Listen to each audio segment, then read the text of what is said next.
I'm standing in the rain, watching my own mother hand the keys to our multi-million-dollar estate to my sister.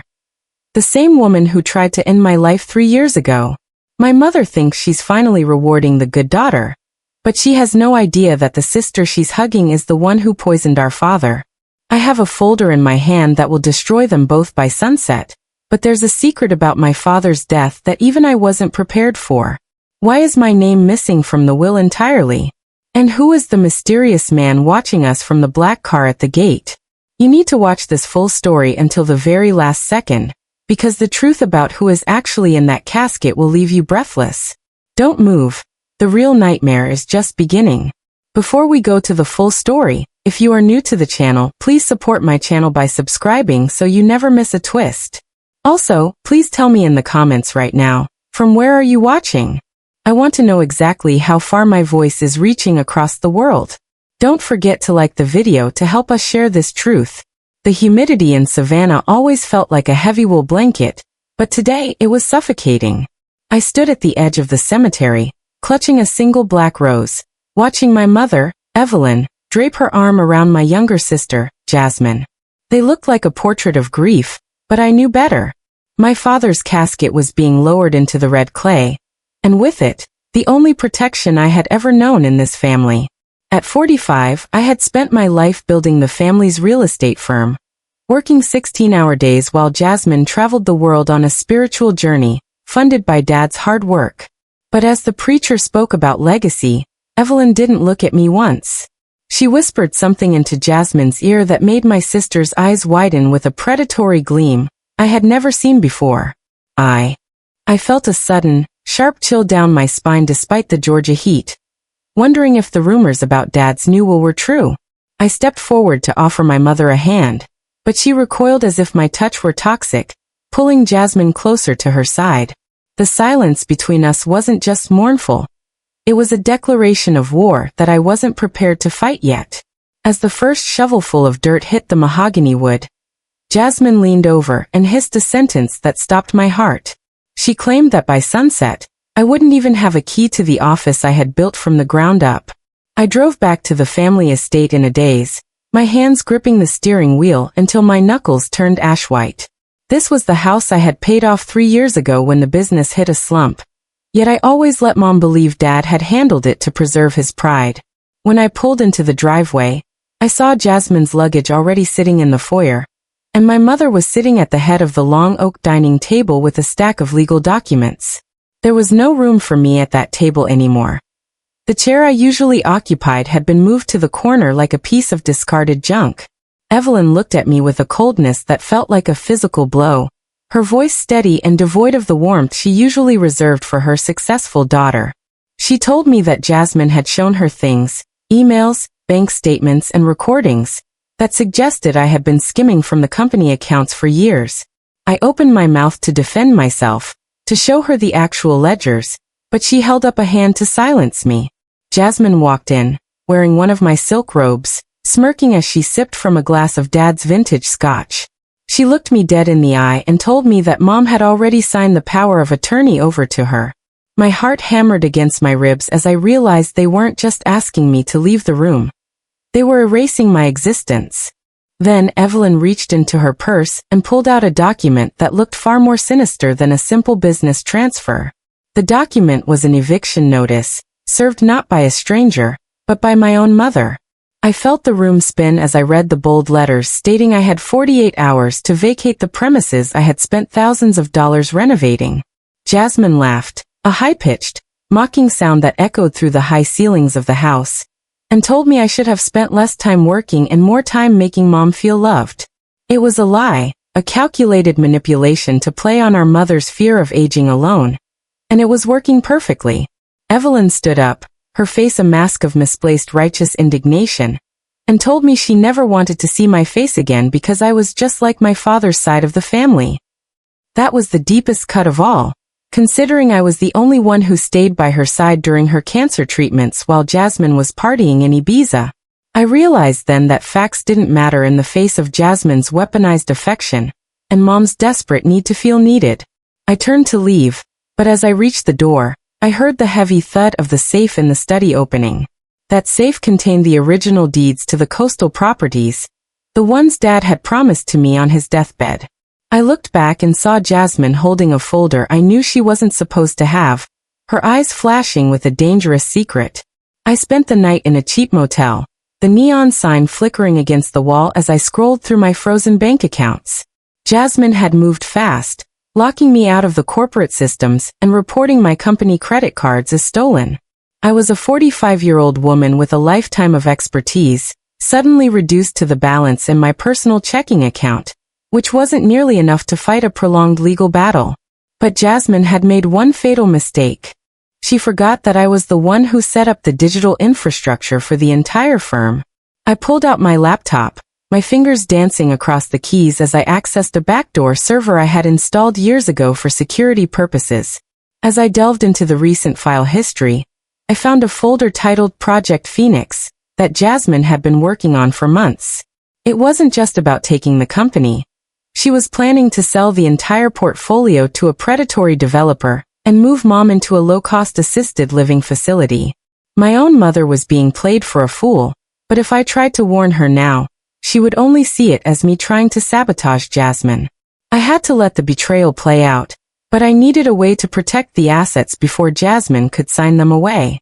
Then, I saw a login notification from an IP address in Switzerland, and my blood ran cold. The Swiss IP address belonged to a man I recognized from my father's old photographs. A man he had warned me never to trust. It was Marcus, my mother's first husband, the man everyone claimed had died in a boating accident 30 years ago. I stared at the screen, my breath catching in my throat as I realized Jasmine wasn't just working alone. She was in contact with a ghost. All the inheritance she was claiming was being funneled into an offshore account in Marcus's name, meaning she was robbing our mother to fund the man who had abandoned her. The realization was a physical weight, a mixture of horror and a strange, dark clarity. Jasmine wasn't the favorite daughter. She was a mole for a man who wanted to settle a decades-old grudge against my father. I spent the next 6 hours tracing the money trail, finding that Jasmine had already moved $3 million out of the operational budget. If I went to the police, the scandal would destroy the company's reputation and leave Mom bankrupt and humiliated. I had to be smarter. I had to play the long game and let them think they were winning while I moved the pieces on the board. I closed my laptop just as a message popped up on my phone from an unknown number. It was a photo of me sitting in my motel room, taken from the window just seconds ago. The fear was a cold knot in my stomach, but I didn't close the curtains. If they wanted me to know they were watching, it meant they were afraid of what I might do next. I packed my things and moved to a different hotel, using cash and an old alias I hadn't used since college. I needed an ally, someone who knew the truth about Marcus and why my father had kept his survival a secret for all these years. I reached out to Aunt Sarah, Dad's younger sister, who had been exiled from the family for knowing too much a decade ago. We met in a crowded diner on the outskirts of town, where the smell of grease and burnt coffee provided a sense of normalcy I desperately needed. Sarah didn't look surprised to see me. She looked relieved, as if she had been waiting for this phone call for years. She told me that Marcus hadn't just disappeared. He had been paid off by my father to stay away because he had discovered something devastating about Jasmine's true parentage. My head began to throb as the layers of lies began to peel away, revealing a rot that went deeper than I ever imagined. Sarah handed me a small, rusted key and an address to a storage unit in North Carolina. She told me that inside that unit was the only thing that could stop Jasmine and Marcus from taking everything. But as I stood up to leave, 2 men in dark suits entered the diner, their eyes scanning the booths with lethal intent. I slipped out through the kitchen, the heat of the industrial stove stinging my skin as I scrambled into the alleyway. I didn't look back until I was 3 blocks away, my heart thumping like a trapped bird against my ribs. The stakes had moved from corporate betrayal to something far more dangerous, and I realized I couldn't go to the storage unit alone. I needed someone with muscle and a lack of moral scruples, so I called the only person I knew who fit the bill, my ex-husband David. We had a complicated history, but David owed me his life after I covered his gambling debts 5 years ago. He met me at a gas station, his motorcycle idling loudly, and didn't ask a single question when I told him we needed to drive to North Carolina tonight. As we sped down the dark highway, I explained the situation, and I saw his jaw tighten in the rearview mirror. David had always liked my father, and the thought of Jasmine and a ghost from the past desecrating his legacy made him see red. We arrived at the storage unit just as the sun was beginning to peek over the horizon, casting long, eerie shadows across the metal doors. I turned the rusted key in the lock, the sound of grinding metal echoing in the morning stillness. Inside was nothing but a single dusty filing cabinet and a locked wooden chest. I broke the lock on the chest, expecting gold or documents, but instead, I found a stack of old VHS tapes and a handwritten diary. The diary belonged to my father, and the first entry was dated the day Jasmine was born. I read through the pages, my eyes filling with tears as I realized how much pain he had carried in silence to protect our family's image. He knew Marcus was still alive, and he knew that Jasmine was the product of a brief, desperate affair Evelyn had during a period of separation. He had raised Jasmine as his own, giving her the world, while I, his biological daughter, was expected to be the pillar of strength and the one to carry the burden. It was a classic case of the lost lamb, receiving all the grace while the faithful servant was taken for granted. The VHS tapes contained footage of Marcus threatening my father, demanding more money to keep the secret of Jasmine's paternity hidden. But there was something else, something much more recent, a tape from only 6 months ago. I found a way to play it, watching in horror as a much older Marcus sat in a room with Jasmine, discussing how they would dispose of the old man. My father hadn't died of a heart attack. He had been systematically poisoned with small doses of digitalis. My sister hadn't just stolen my inheritance. She had murdered the only man who ever truly loved her. I felt a cold, hard resolve settle over me, replacing the grief with a burning desire for a very specific kind of justice.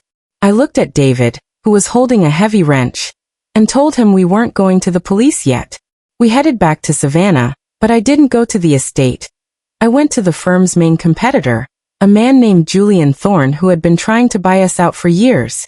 Julian was a shark, but he was a shark who played by a certain set of rules, and he hated Marcus even more than I did.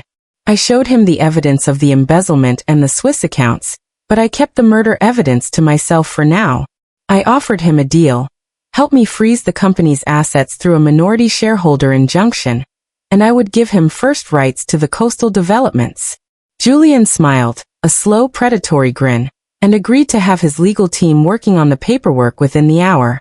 While the legal machinery began to grind Jasmine's plans to a halt, I sent an anonymous tip to the local news about a major shakeup at the firm. I wanted the cameras there when the truth started to leak, making it impossible for Evelyn to hide behind her pride. I then returned to the motel and recorded a video of myself, detailing everything from the eviction to the discovery of the Swiss accounts. I scheduled the video to post to every social media platform if I didn't check in by noon the following day. I was walking a tightrope, and one wrong move would mean my life, but I was done being the good daughter, who stayed silent. Just as I was finishing the upload, my phone buzzed with a FaceTime call from my mother's phone. I answered the call, expecting to see my mother's angry face, but instead it was Jasmine, sitting in my father's old study. She was holding a lighter to a stack of papers, the original deeds I thought were safe in the office vault. But that wasn't the betrayal that broke me. It was when she panned the camera to the corner of the room. My mother was tied to a chair, her mouth taped shut, her eyes wide with a terror I had never seen before. Jasmine leaned into the camera and whispered that she knew I had the diary and the tapes from the storage unit. She told me that if I didn't bring them to the house tonight, she would make sure Mom joined Dad, in a way that looked like a tragic accident. The realization hit me like a physical blow. Evelyn wasn't Jasmine's partner in this. She was another victim who had been manipulated until she was no longer useful. Jasmine hadn't chosen our mother. She had used her as a shield to get to the money, and now that the legal walls were closing in, she was discarding the shield. I felt a wave of guilt wash over me for hating my mother these past few days, realizing she was probably forced to sign those documents under duress. Jasmine gave me 2 hours to get there, warning me that if she saw a single police car, the house would go up in flames with Mom inside. I looked at David, and for the first time in years, I saw him check the safety on a handgun he had hidden under his jacket. The drive to the estate felt like an eternity, the dark trees blurring past like ghosts of my childhood. I had the diary and the tapes in a bag on the seat next to me, but I had also brought a small recording device of my own. I told David to stay in the woods near the back entrance and wait for my signal, a text message with a single. As I walked up the front steps, the house I had once called home felt like a tomb, cold and smelling of stale smoke. Jasmine was waiting for me in the foyer, her face twisted into a mask of arrogance and desperation. She demanded the bag, but I held it back, insisting on seeing our mother first to ensure she was unharmed. Jasmine led me into the library, where Mom was slumped in the chair, her face pale and tear-stained. I felt a surge of rage so powerful it took everything in me not to lunge at my sister right then and there. I handed Jasmine the bag, watching as she greedily pulled out the diary and the tapes, laughing as she threw them into the fireplace.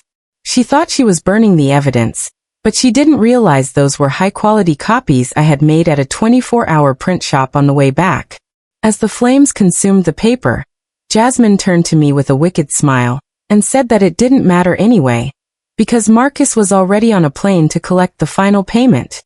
I checked my watch, knowing that Julian's injunction should have hit the bank accounts 5 minutes ago. Suddenly, Jasmine's phone began to blow up with notifications, the frantic ringing cutting through the silence of the room like a siren. She looked at the screen, her face draining of color as she realized the Swiss accounts had been flagged for money laundering and were completely frozen. She screamed in frustration, a primal, ugly sound, and turned her fury on me, accusing me of ruining everything. I stood my ground, my voice calm and low, telling her that it was over, and that the police were already on their way with the evidence of her poisoning Dad. Her eyes went wide with a mixture of shock and pure, unadulterated hatred as she realized I knew her darkest secret. She reached into her waistband, pulling out a small snub-nosed revolver, and pointed it directly at my chest. I didn't blink. I knew Jasmine was a coward at heart, someone who used poison and shadows because she didn't have the stomach for direct confrontation. I told her that if she pulled that trigger, she would never get the password to the secondary account where I had moved the remaining $5 million. It was a lie, a desperate bluff to buy time, but Jasmine's greed was her greatest weakness, and she hesitated. In that split second of hesitation, I heard the sound of glass shattering in the kitchen, followed by a heavy thud. Jasmine spun around, her aim wavering, and I knew David had made his move through the back door. The room erupted into chaos as David burst through the library doors, but he wasn't alone. Marcus was with him, holding a knife to David's throat. My heart stopped as I realized Marcus hadn't been on a plane. He had been hiding in the house the entire time, watching the drama unfold. Marcus looked older, more haggard than the photos, but his eyes held a terrifying, cold intelligence that Jasmine lacked. He told Jasmine to put the gun down and stop acting like an amateur, his voice a gravelly rasp that sent shivers down my spine. He looked at me and complimented my tenacity, saying I was the only part of my father's legacy worth a damn. He offered me a choice: give them the password to the secondary account and he would let me and Mom walk away alive. If I refused, he would kill David first, then Mom, and then spend the next week torturing the password out of me. I looked at my mother, who was watching me with eyes full of regret and love, and I knew I couldn't let anyone else die for my father's secrets. I reached into my pocket, pretending to look for a piece of paper, but I was actually looking for the small canister of pepper spray I had hidden there. As Marcus moved closer to take the password, I saw the reflection of blue and red lights flashing against the distant trees through the window. The police were coming, but they were still too far away to save us from the man standing 3 feet in front of me. I didn't use the spray. Instead, I threw my heavy handbag at Marcus's face, catching him off guard just long enough for David to elbow him in the ribs and break free. Jasmine panicked and fired the gun, but her aim was wide, the bullet shattering a priceless vase on the mantelpiece. David tackled Marcus to the ground, and the two men began a brutal, desperate struggle on the Persian rug. I ran to my mother, tearing the tape from her mouth and frantically working at the knots on her wrists. She sobbed my name, apologizing over and over, telling me she was so sorry for not believing me and for being so blind. I told her to save it for later, and dragged her toward the hidden servants' passage behind the bookshelf that Jasmine didn't know about. We scrambled through the narrow, dusty corridor, the sounds of the fight echoing behind us like a nightmare I couldn't wake up from. We emerged in the garden just as 4 police cruisers screeched into the driveway, officers jumping out with their weapons drawn. I pointed them toward the library, screaming that there were armed men inside, and my friend was in danger. As the tactical team breached the front door, a massive explosion rocked the house, blowing out the second-story windows and sending a plume of black smoke into the night sky. I collapsed onto the grass, clutching my mother, watching as the life we knew burned to the ground in a matter of seconds. The fire was contained, but the east wing was a total loss, a blackened skeleton of my father's pride. Marcus was taken away in handcuffs, his face a mask of silent rage, but Jasmine was nowhere to be found. She had vanished in the smoke and chaos. David survived with a broken collarbone and some nasty bruises, but he had managed to secure the original diary before the explosion. 2 weeks later, Mom and I sat in a small apartment I had rented, the silence between us heavy with the things we hadn't yet said. She had signed a full confession regarding the documents she was forced to sign, and the firm was slowly being stabilized under Julian Thorne's temporary management. I thought the nightmare was finally over, that I had won my revenge and saved what was left of my family. But then a delivery arrived, a small velvet box with no return address. Inside was my father's wedding ring, the one he was supposed to be buried with, and a handwritten note in a script I recognized all too well. It wasn't from Jasmine, it was from my father, and the date on the note was from yesterday. "You did well, daughter, but the real game hasn't even started yet," it read, followed by a set of GPS coordinates in the Swiss Alps. My heart stopped as I realized that the man we buried might not have been my father at all. And the true reason for this war was far more terrifying than a simple inheritance.